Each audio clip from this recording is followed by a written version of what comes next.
हरि ओम हरि ओम हरि ओम। तो आज हम गीता में 7वें अध्याय का 24वां श्लोक सुनाने जा रहे हैं। सभी को ध्यान से सुनिएगा और आपका मन तृप्त हो जाएगा। तो यहाँ परमात्मा बता रहे हैं, बुद्धिहीन पुरुष मेरे अनुत्तम अविनाशी परम भाव को ना जानते हुए मन इंद्रियों से परे मुझ सच्चिदानंद घन परमात्मा को मनुष्य की भांति जन्म कर व्यक्ति भाव को प्राप्त हुआ मानते हैं। तो परमात्मा बता रहा है कि वो मुझको नहीं जानने वाले हैं, जो कहते हैं कि भगवान कहाँ है, मैं ही तो सब कर रहा हूँ, मैं ही सब दे रहा हूँ। और आप परमात्मा को, अगर आपके परमात्मा है तो परमात्मा करें, भगवान करें, तो करने तो नहीं आता है। सुबह से शाम तक तो काम हम ही करते हैं और हम ये ना करें तो देखे खाने को मिल जाएगा। तो वो अपने आप को नहीं जानते हैं, यानी अपने आप को नहीं जानते हैं कि तुम कौन हो। तुमको भी बनाने वाला तो परमात्मा है। तुम्हारा जो भी कार्य होता है वो परमात्मा से ही हो रहा है, क्योंकि ये शरीर तो मृत है, यानी मृतक है। शरीर क्या है? शरीर तो पहले से ही जो है मरा हुआ है। इसमें भगवान की चेतनता है, भगवान चेतन है, सारा कार्य हो रहा है। पर वो जो है, भगवान कह रहे हैं मेरे अनुत्तम, यानी भगवान ये कहा, यहाँ बता रहा है कि मुझको, वो मुझ परमात्मा को वो नहीं जानते हैं। क्योंकि जो वो परमात्मा को जाने तो ऐसे भाव नहीं करेंगे, क्योंकि परमात्मा के सिवाय कुछ भी, एक कण, एक पत्ता भी नहीं हिल सकता है। तो वो ऐसा भाव क्यों रखते हैं?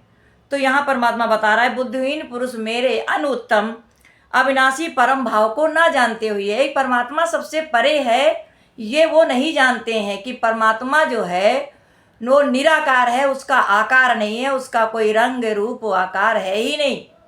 तो उस परमात्मा की कौन सी पूजा है? कैसे आप उनकी पूजा करोगे?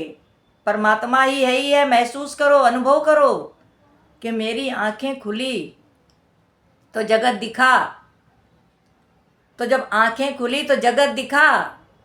सब कुछ परमात्मा का ही दिया हुआ है और उसको हम अपना कहते हैं तो हम बुद्धिहीन हैं। क्योंकि जो कुछ भी मिला है, जो कुछ भी मिल रहा है और जो कुछ आगे भी होगा, वो सब परमात्मा का ही दिया है, परमात्मा से ही मिला है, परमात्मा से ही एक पत्ता हिल रहा है। और आप भी जो कुछ कार्य कर पा रहे हो वो परमात्मा की वजह से ही कर पा रहे हो। जब शरीर से प्राण निकल जाते हैं तो फिर उस शरीर को क्यों जलाया जाता है? उस शरीर से क्या चला जाता है? वो शरीर अब काम क्यों नहीं कर रहा है? अब वो क्यों नहीं उठ पा रहा है? अब तो कुछ भी नहीं कर रहा है। तो आपको समझना चाहिए कि जो ये हमारा शरीर है ये पहले से जड़ है, ये जड़ है, ये चलने वाला नहीं है, कुछ भी करने वाला नहीं है। परमात्मा की शक्ति है जिससे ये सब कुछ कर पा रहा है। तो फिर मुझसे क्या होता है? मुझसे तो कुछ भी नहीं होता है।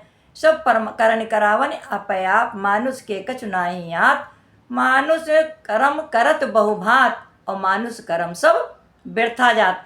तो ये मनुष्य का ईगो है, अहंकार है कि मैं करता हूँ, मैं करता हूँ, मैं करता हूँ, मैं करता हूँ। हमसे कुछ भी नहीं होता है, सब परमात्मा से ही हो रहा है।